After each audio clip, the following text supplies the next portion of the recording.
Does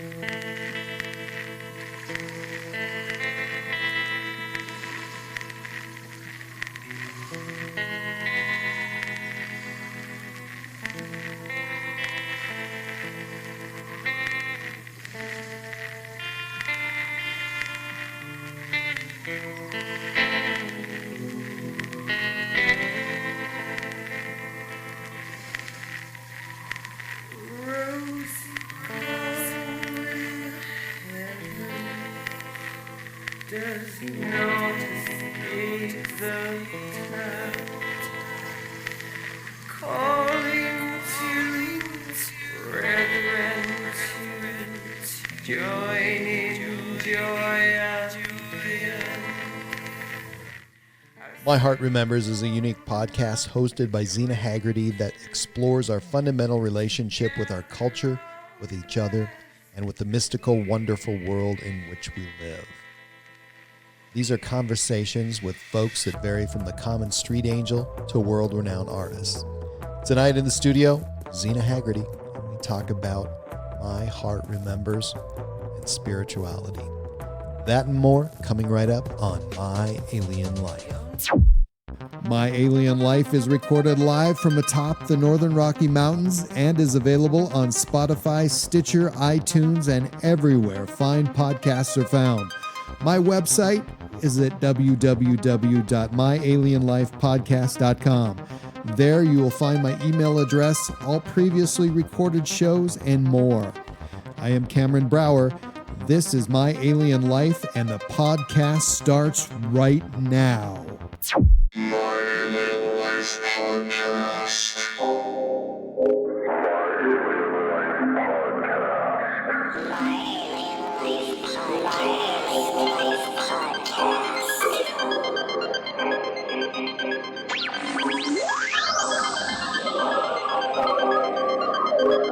Three, two, one, zero, and liftoff.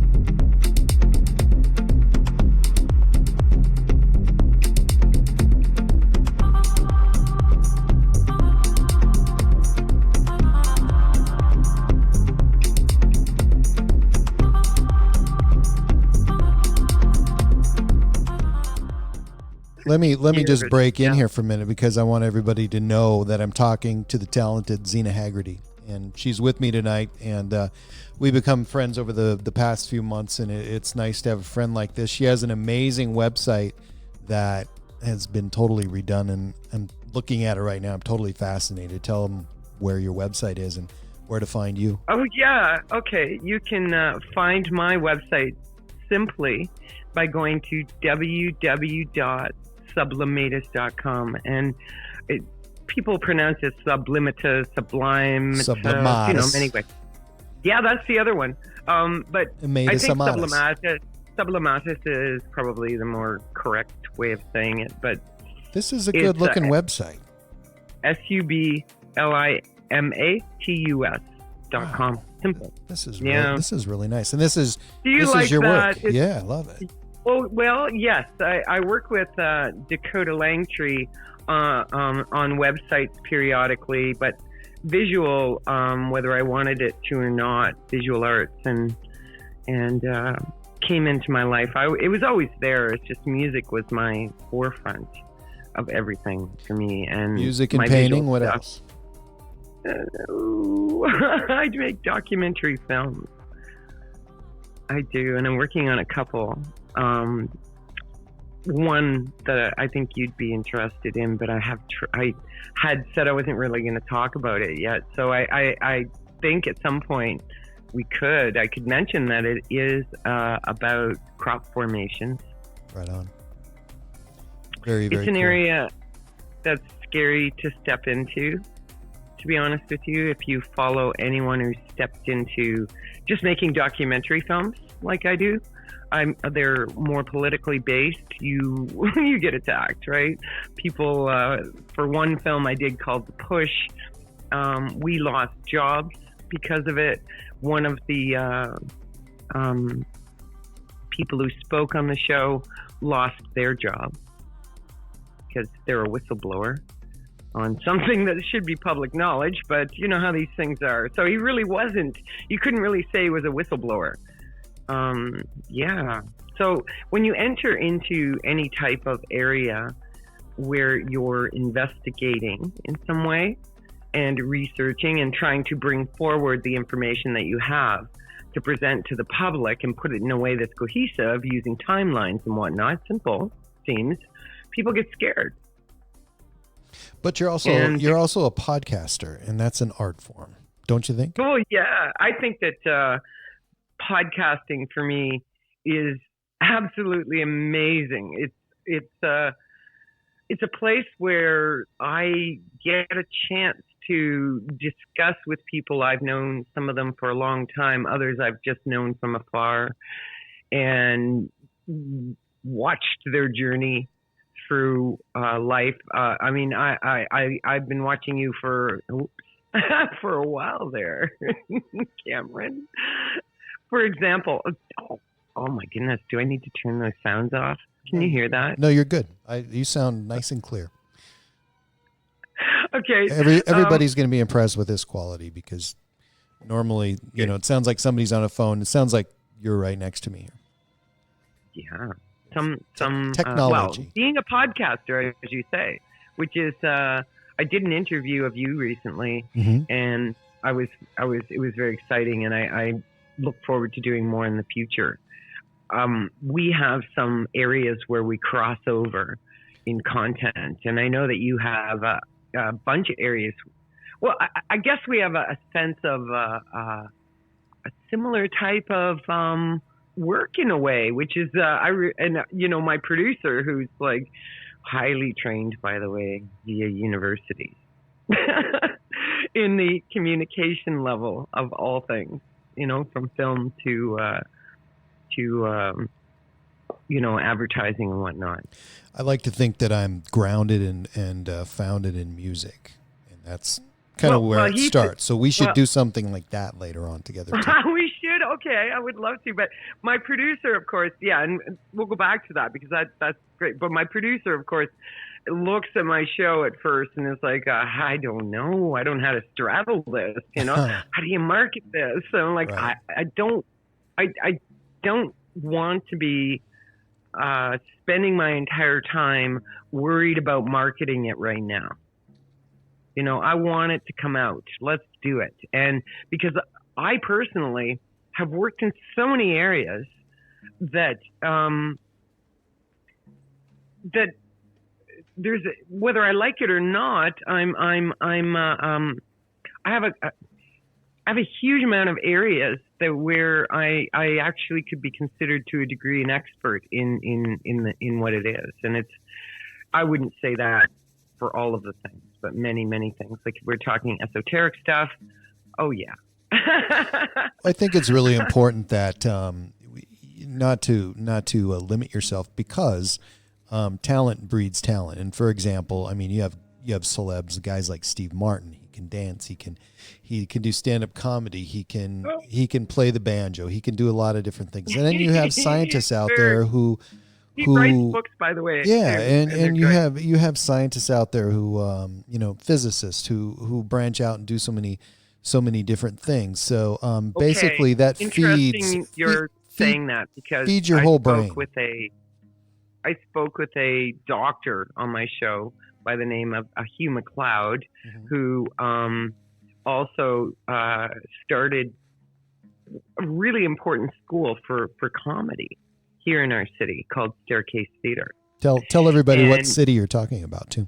This is the city of Hamilton, Ontario. You're in Canada. Where some of the greatest comedy came out of this city. Yeah.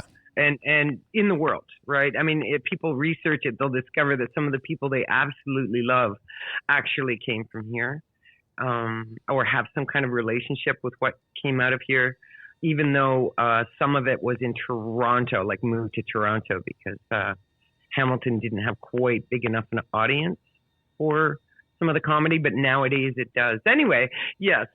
So you were talking about how it feeds the brain. Right. I say I agree, but I also say that it humbles you to learn. Certainly. You know, when you realize that, oh, I really don't know. That's why I really hesitate to say expert. I've been called that on certain topics, and I cry. I'm like, oh no, don't say that. But it's true for certain things that I've worked on, and I shouldn't lie about it either. Eugene Levy's from Hamilton, Ontario. Mm-hmm. So love Eugene. Martin Short's from Hamilton, I know. Yeah. Yeah. Mm-hmm. So that's pretty incredible. So well, they went into Toronto and worked with John Candy, right. and SCTV was the name of a show we had here. Oh yeah, the whole Second Have you ever City. seen it? Oh yeah, I have every episode. And so I grew up on the Canadian border, and that's all we had was Canadian TV. So I grew up with that. You grew up with CBC then, right? Yeah, CBC, yeah. Wow. And it was all Calgary, Alberta broadcasting, but Canadian pro wrestling and hockey and SCTV and Kraft. Those late night Kraft commercials. Do you remember the guy with the deep voice and they talk about Kraft products and dinners wow. No, I don't. That's weird. I do remember listening to some really good radio stations in Canada, and I should name them, but my brain is like doing a brain fart, That's terrible, isn't it? And I even have met some of the people who were on these radio stations, like Kelly J, who's out in Calgary now. I don't know if you know that name. No, but that was the other thing too, was that I listened to primarily Canadian radio because that was really the only local rock and roll station that I could get. And because where I was from is all country. But you were in radio as well. I did, yeah. So, and if you listen to some of my podcasts that talk about when I would come home late at night, like sometimes 1 a.m, and drive like this 25 plus miles home and through, this northern Montana prairie where there's just nothing. And wow. So wow, I saw a lot of stuff, and while you were out there, you got a chance to see a lot of things. Yeah, in the sky, all kinds of, Northern Lights were probably some of my favorites, but yeah, a lot of extraterrestrial stuff, whatever it was, it was amazing. And well, it's interesting because I know that part of your show is to introduce some of the stories, and I haven't had a chance to hear all of your shows, so I haven't heard all of your stories. But there's a lot of them, and I kind of perfect. And I vision though, driving in a car, right, in the middle of the night across some really flat area, and you in the sky and the earth. That's all you're in the darkness. This big old car I had. I mean, this huge car. It's like a Beautiful. boat, like a yacht of the prairie in it, and I'd be cruising along, and it was incredible. And even when I didn't see anything, nothing happened, which was most of the time. It was just great. It was so incredibly it's still exciting, relaxing. Isn't it? But it's relaxing. That evening, it's that solitude, I mean, it's you don't get that much anymore, and you really have to get out of town wonder as well, right? Because there's something,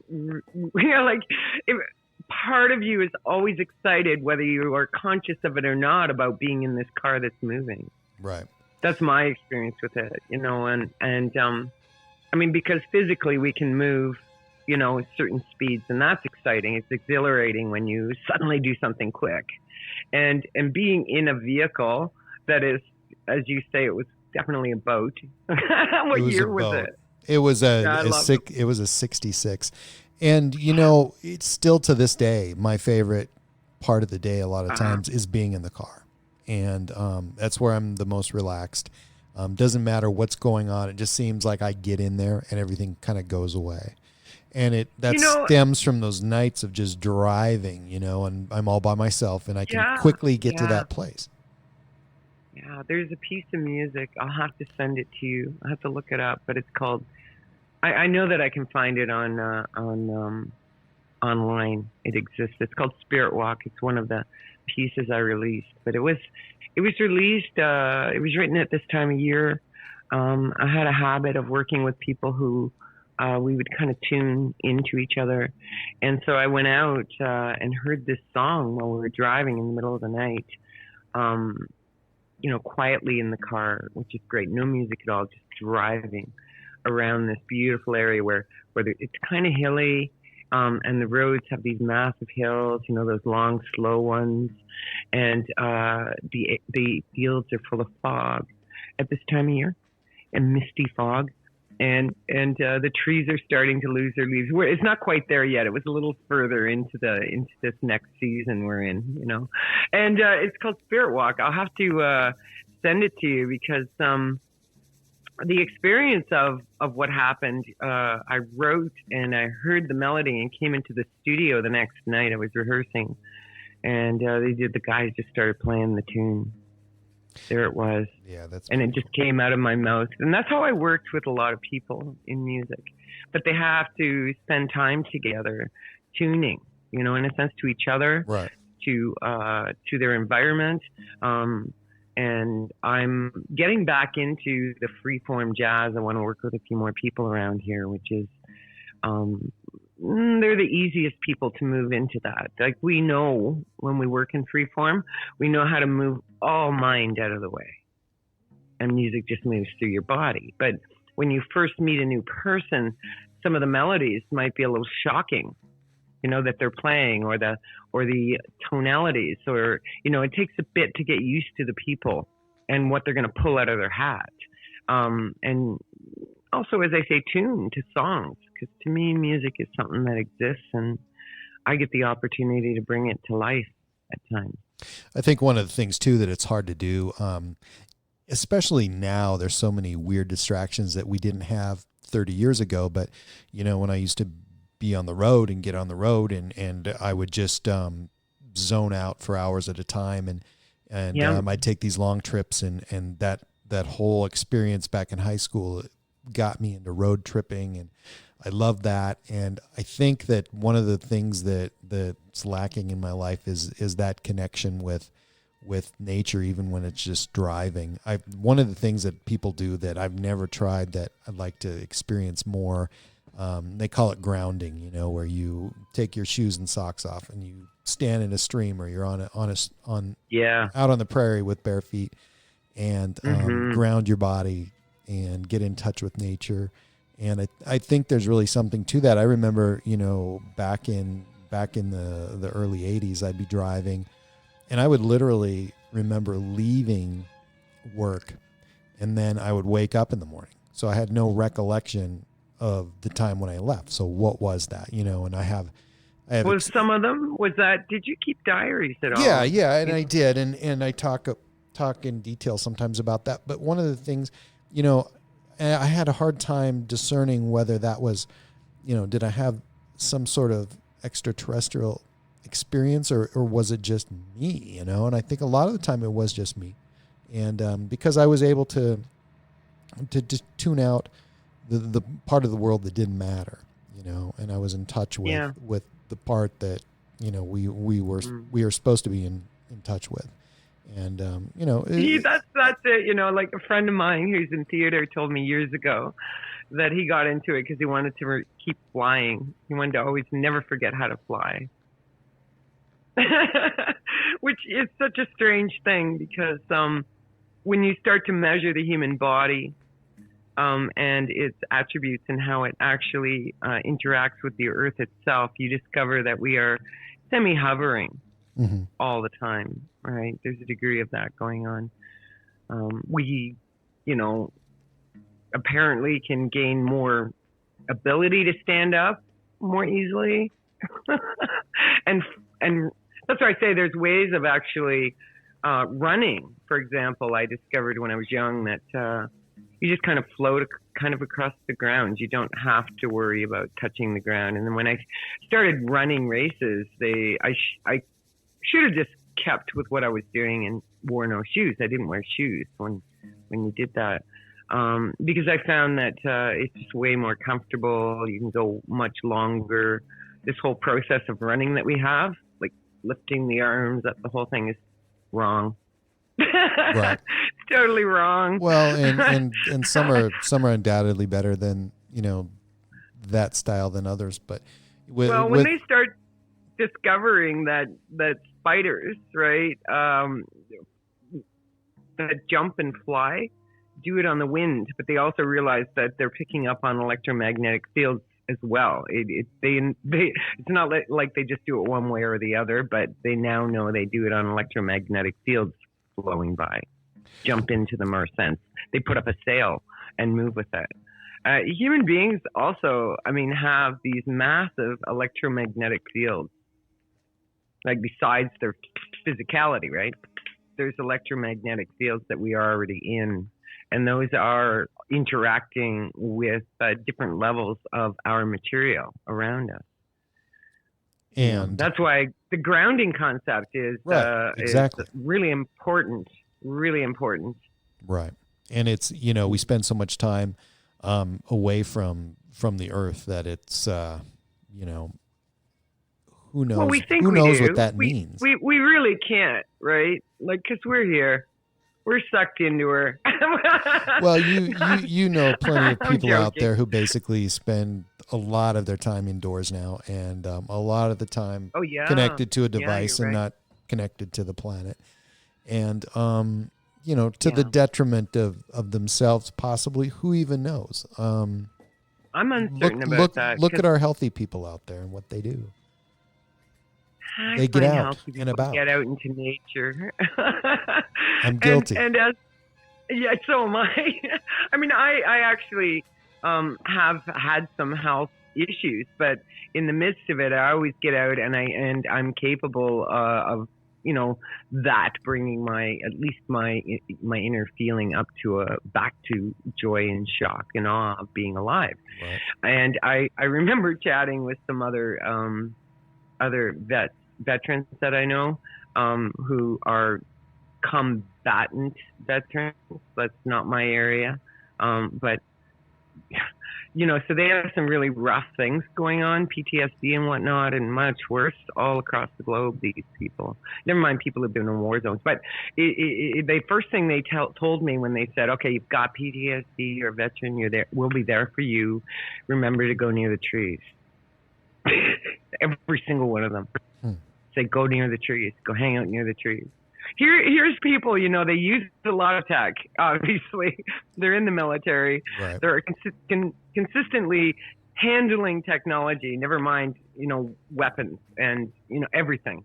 Everything they have is some type of human technology geared towards war. And they say, you want to get some peace, go to the trees, go to that river, go into the forest. Put it in your mind if you have to, if you can't get there.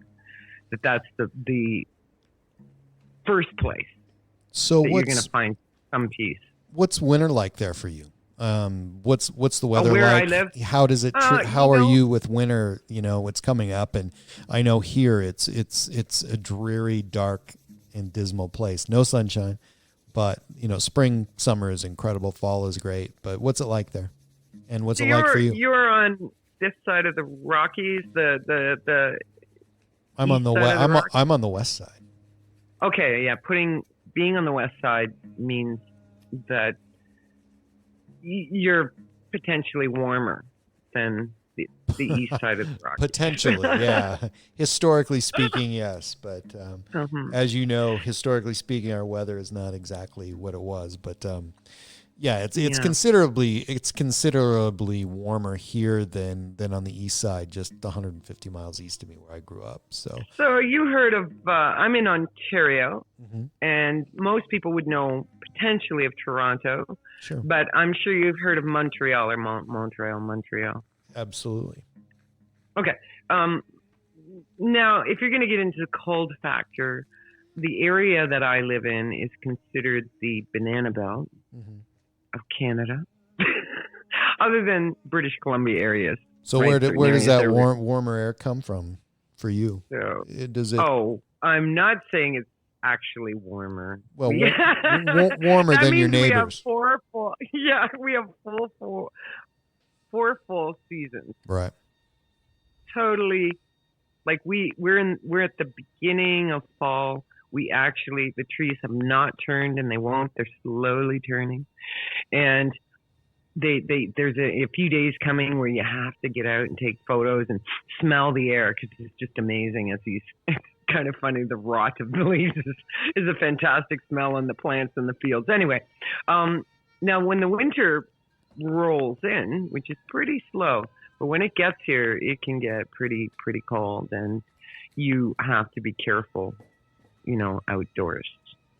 What about sunshine? How much sunshine do you get in the wintertime? Typically there's enough, but last year, I have to say that I said, well, I might as well move to Vancouver, where there's no sun all winter, right? And you only get 2 months of a little bit of sun. Like Vancouver, British Columbia, in Canada, for those who don't know. Whereas here we actually had, it was so gray. It started again. I'm hoping that we don't normally, it's not normally that gray. No, we have, we'll have weeks of general sunshine and a bit of snow. I lived, I like that. In an area. I'm used to that as growing up, bitter cold, but sunshine. Yeah. And it's kind of, more peaceful. There's something really refreshing about getting out into the snow. I have to say, I love snow, by the way. You asked me how I fare here. Well, I love snow. I can't help it. Yeah. I like snow. Snow is sunshine. I mean, I need the sunshine, and so I have to find sunshine elsewhere. I need to leave here for a couple weekends. Not long. I mean, 4 or 5 days out of the wintertime, but I need to get out of here. Very, very cloudy. That makes sense. Yeah, go somewhere where it's not quite so cloudy. Right. And maybe, it doesn't even have to be warmer, you're basically saying. So what's coming? Do you go skiing? Do you ski or anything crazy that? I've actually snowboarded since I used to ski growing up, but since the early 80s, I started snowboarding, and I was like one of the very few. And that would get you around the world then. It was a lot of fun.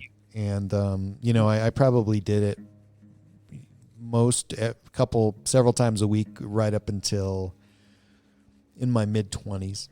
And then I started working, and, of course, that took over. And it was a weekend thing for a long, long time. And, but love it. But again... Well, that would be a great time to get out into some sunlight as well. Right. And there is, you can't beat it here for late winter. I love it. Absolutely love it on the mountain in late winter. But until it gets to that late winter point, I can live without it right now. But well, I don't know where you are, but I do know that you can get a certain amount of snowboarding in all year, can't you? You can, probably until mid-June. And then, it seems like winter comes, as far as the snowfall comes, later and later and later. So, although, all across the news, the Weather Channel for the last week, it was Montana and their big winter blast that we just had. In the higher mountains had a tremendous amount of snow. Just east of me on the east slope of the Rockies, they got like 4 feet. So, which is really unusual for this time of the year. It should be in the 70s. That's scary stuff. Yeah, it was bad. It was just snowboarding. It's not. Sorry, snowboarding. My brain goes back to it. I spent time riding horses. I guess for somebody that would be frightening. I had proper training and whatnot, and I'm very blessed to have had that. My family were all world-class athletes in cycling, so I did the training. It wasn't, music was my thing, so the training was just to make sure that I, stayed active because I love to stay active, and it was provided around me and whatnot. So, and I know that's pretty frightening as well. I've done it. I know how scary it is to race bikes. I didn't race horses, but I did stuff that was. It's dangerous to get on a horse. Right. Anyway, if you can control a horse, I mean that's pretty amazing. Yeah. I did. I think the same thing about a snowboard. Like, right. That's crazy. That's crazy. I did some downhill mountain bike racing. That's insanity. Oh, wow. I mean, that's probably the funnest thing, but then again, it's probably one of the most expensive and dangerous things. I mean, it's you're constantly working on equipment and trying to.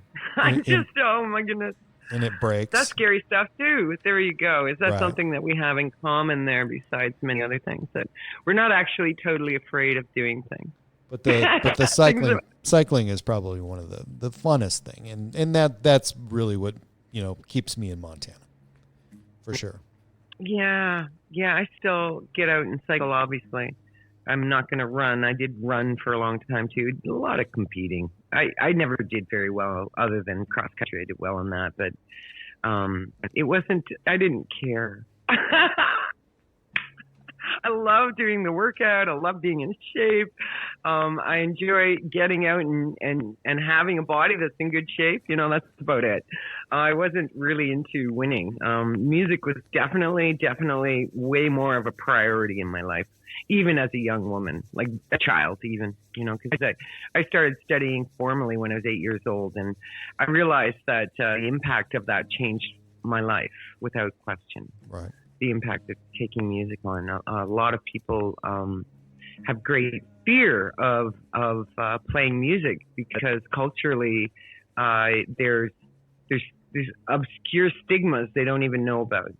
And so, it keeps going and going and going. It's a layered upon layer upon layer upon layer. So it's sometimes, difficult to find people to work with musically because just for one reason is that, well, I got a guitar. Mm-hmm. Yeah. Okay. So do I. You want to play music?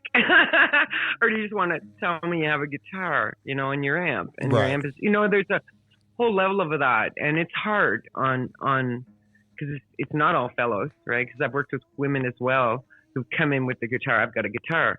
And then we've gone on real journeys with it. And they've discovered things about their guitar, and about. When did you decide to do a podcast? How long you been doing that? Well, it's interesting. It had to do, like a lot of people, with health issues, and typically I would be doing more things that were really out on the road, with doing documentary films or performing and touring with music, or a bunch of different things that way. And the podcast was a way of it was probably about a year and a half ago that I proposed it to Dakota, and it took about 6 months for Dakota to wrap her head around it, because it's not her area of expertise, and it's not mine, right? Even though I have many areas, I chat with people. I'm talking to people who really have spent years of their life educating themselves on really unique things that and when they come back with the information, it's so shocking, and there's a huge amounts of wisdom there. So what is it? Is it the type of people, or is it what they're studying? I can't put my finger on it. And at the same time, from my own journey of being a researcher, really intense, crazed researcher and practicer, right? I've studied from being in the military to being a private investigator to being a high priestess of a coven to being a songwriter and composer and recording artist and touring with that. And also, when I left high school, I had a few years off of an apprenticeship as a machinist. because of the specialty course I'd taken, because a teacher had approached me and said, I've never had a student like you before. In my 25 years of teaching machine shop, you are the most gifted person I've ever met. And I went, what? What are you talking about? and he's like, that's exactly it. You didn't even ever have to think. It just came to you so naturally. It just shocked me. And you really enjoyed it as well. Don't you want to, and I had been allowed and accepted into a completely separate course for clothing design. It wasn't exactly where I wanted to go, but at least it would get me through other doors that I wanted to get through, right? I had done modeling by then and realized that's stupid. For me, I can make money out of it. It's totally stupid. I just could not handle the lack of integrity of everyone involved. Right. It was crazy. It was just the saddest thing. But so many things out there are very sad. And and I decided that I wanted to try this machining thing. It wasn't. I was the only female who had ever been.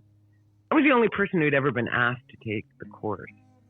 I had like 98% in the course itself. So I ended up taking this machining thing. So when I joined the military, I was a mechanic.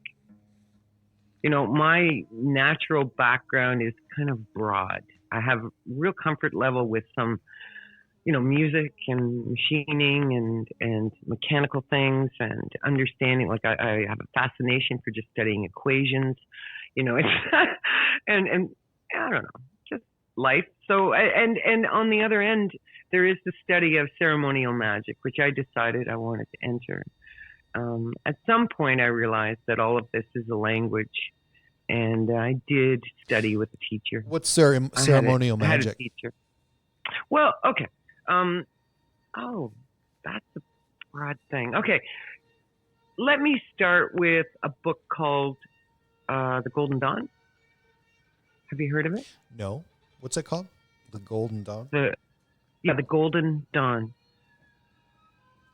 That's one place I could start you. Sure. To take a look at what ceremonial magic is. I think it's. I can't say it's the very first, but I would. I'm gonna say it's at least one of the first books ever released that contains entire ceremonies. Now I'm gonna explain something. The reason I ended up really looking at the ceremonial stuff is because as a high priestess in Wicca, I discovered that some of my students needed something more, and I'd already spent time with some of this ceremonial books, reading them and understanding them. Agrippa is a great example. The 3 philosophies. Oh, geez, I can't think. That's an older book. I'm trying to think of names that would help you understand. So you said the book Golden Dawn, but you're talking about there's the Hermetic Order of the Golden Dawn, right? And yes. Okay, so there's a book. You're talking about a book about that. So they're kind of in line. It's not about it. It's a book with the ceremonies in it. And right, there's a difference of being a book about, right? Somebody can take that book, and I'm going to tell everyone, because I told my students, and I was absolutely right. I found this out later on, that those books are missing some things. Mm-hmm. And it's kind of like the Hopi, where they put together these beautiful diagrams, and they don't complete them unless they're actually going to use them because the energy is raised. Right. So they put these books together, released them, and there's a great debate about whether it was released that way to prevent people from gaining access to it. And I'm like, well, yeah, maybe not. Maybe it's possible for you to gain access to that information without further ado, other than meditating and listening, doing the ceremony itself. So, have you ever? You've been to a church? Sure. Okay. What kind of church have you attended? I've been to Christian churches. What else have I been to? I've been to synagogue. Where else? Okay. Those are the two that come to mind. Okay. Yeah, because it could be many times you did and you just don't quite remember at the moment. Because sometimes we go do something we don't realize it's ceremony, right? When we go to somebody giving a speech or of any sort, there's a level of ceremony going on there. Absolutely. Okay, so I'm going to be doing a series on rituals. I'm going to be bringing people in from a vast area of many different types of practices to walk through their rituals. That's part of my podcast. I've got a few really unusual people who are going to do that. So and I think it might, and also I'm going to be looking into Christianity. So if a minister, when they're in front of you, have an order of ceremony, and some, obviously at a certain point they know it off by heart, but it changes as they go along, right? They change for supposing now we're going to celebrate this, right? Now we're going to celebrate Easter. Now we're going to, in some things, like, because if you get your research straight, you will discover that Christianity was completely a vibrational flood by a bunch of Celts who wrote many of the doctrine early on. I don't know if you're familiar with that. Not even doctrine. It was more like they slowly but surely infiltrated with a bunch of different ideas. And a building in itself is supposed to represent the womb, for example. Okay. Are you familiar with that? Yeah, a little bit. Idea? A little bit of everything. Some things. Yeah. So there's 4 directions in a proper Catholic church. There's 4 stations, and they have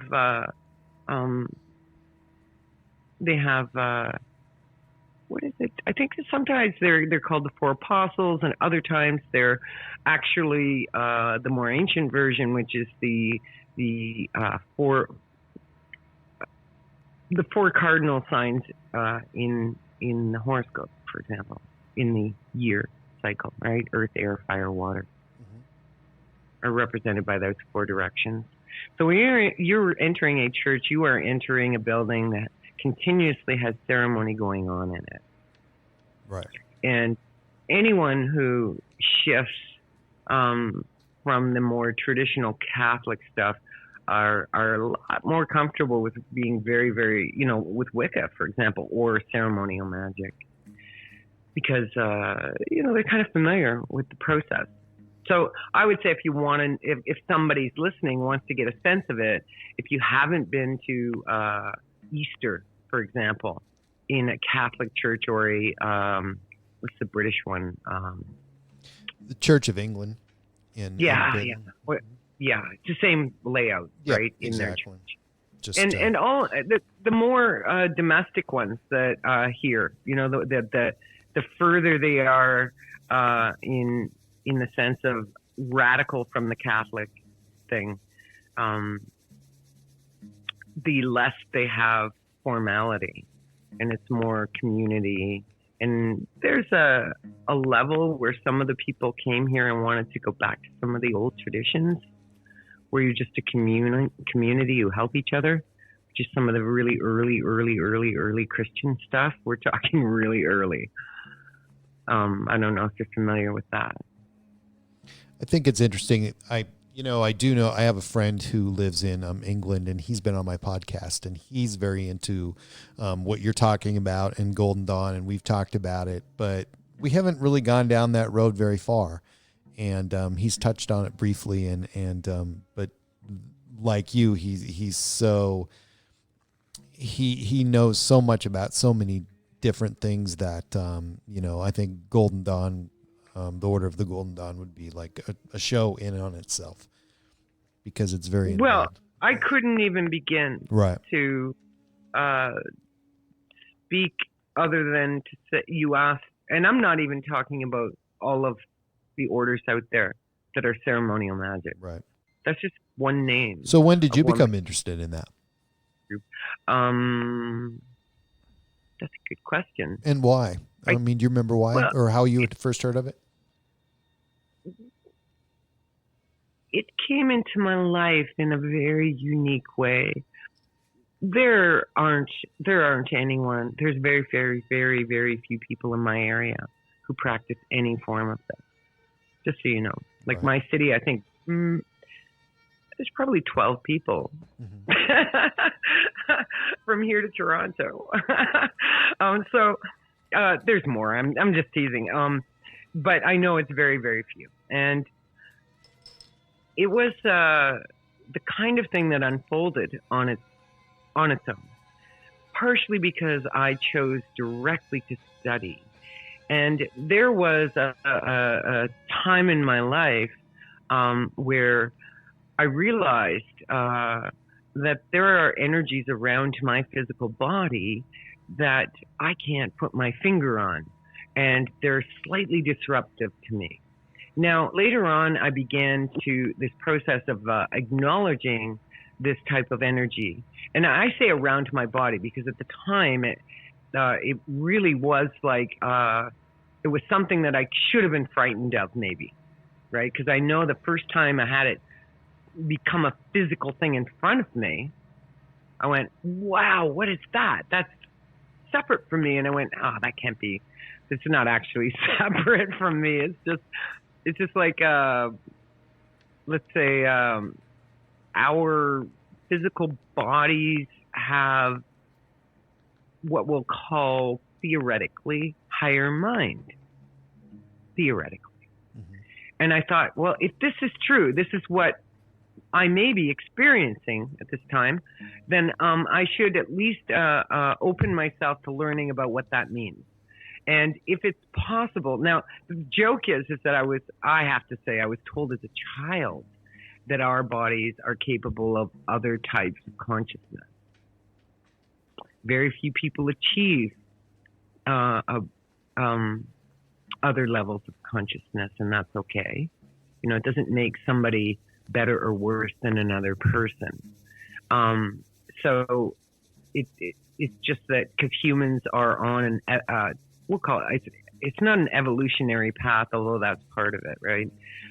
Because our consciousness needs to acknowledge all of the levels. We need to acknowledge that we are no different than like a certain level of consciousness than a bat or a flea or we don't have better thinking mechanisms than the average flea at certain times a day. And if you say that's wrong, then I'll laugh, right? There's a time of day where your brain isn't working at all and you might as well be a flea.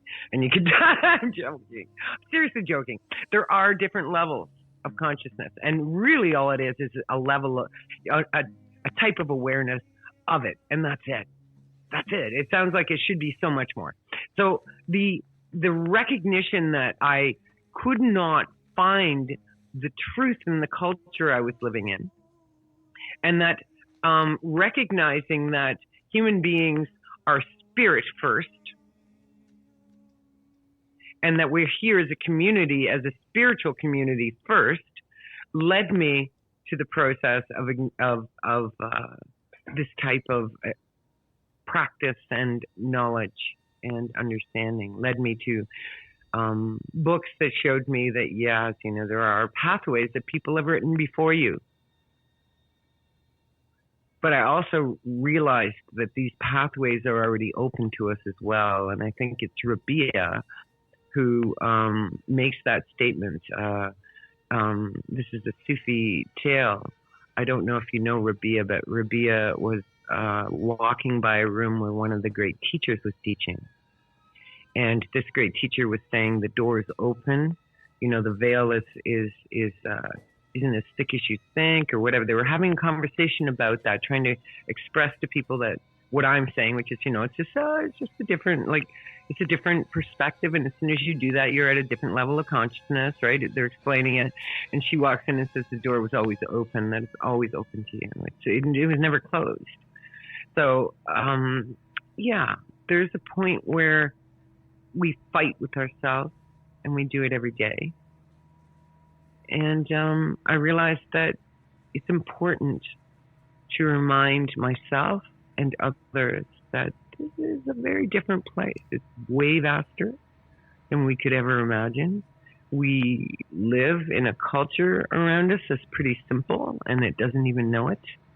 That it's capable of a lot more love, way more love than is going around. It's capable of a lot more thanksgiving daily. And I'm getting into a preaching mode. I don't want to do that. Well, I understand what you're saying. I think one of the things, you know, and I said this before when we were talking about grounding, is the fact that, you know, we come from a place that's far different than where we live now, and we've lost touch with what we really are and who we are and how we got here, and we're losing touch for our future. I mean, it's really hard to stay focused on what's important. So I'm uncertain though, because I mean, what's that? Absolutely everything you're saying is amazing, and yes, but at the same time, do we really know do we really know and understand what is going on around us? I mean, as a journalist, I can guarantee to you that there's all kinds of people out there who, it's crazy, but they actually put information together, force it together like it's supposed to fit like a glove, and it doesn't, right? Like I look at my community and see that there's a lot of people having really desperately struggling for many, many, many reasons. And I realized that, well, I could and do my best to participate in bringing some kind of joyous relief in general when I can to people in my community. And I've dedicated a lot of time to my right here, this community, the people here. And I know that I wouldn't even be interested or feel myself worthy of going another step and doing a podcast and talking to people from around the world if I wasn't putting some kind of time into what's around me. When you choose a spiritual journey, there is a level of service. And I think that is one of the most important things that I try to bring out as a message on my show. I've brought people on who study and practice many things, but at some point I will get all of them to say service is in there. Service is one of the most basic principles of learning about spirituality. If you want to ask me why I really got into stuff that's, ceremonial magic, really, let's face it. I mean, there's a point where when this stuff is there, it's just part of it, and they do EEGs, they do all this testing and discover that, you know, your brain's fine, you know, sometimes you have these seizures, but blah, blah, blah, you know, and there's some research I want to get, and I'm looking into, that when I get it, I'll get back to you on it. That has to do with some of the things, not all of them, but some of the things that have happened to me over the years, just the more mundane type things. We will do that. I think that this is fantastic because I love chatting and asking you questions because there's so much. That's the best part of it. An incredible journey. And your podcast is available on sublimatus.com. You're on Facebook. And just give me the final word tonight. Final word is yours before we say goodnight. I just wanted to send off a loving prayer to everyone out there. Good vibes, whatever words you'd like. Peaceful blessings be with everyone out there who will be listening in the future or who are listening now. And may your life continue to blossom in that love. And listen to us both. Zena Hagarty, thank you very much. Thank you, Cameron. It's amazing. I really needed it. My Alien Life Podcast.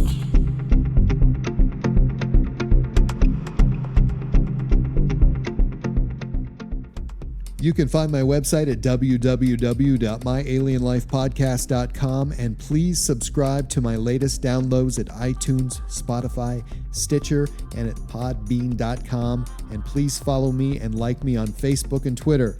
My Alien Life is written and produced for broadcast at Studio 254 in the Northern Rocky Mountains. The music you are hearing is produced and created by Elion. You can find all Elion's work online at Heart Dance Records.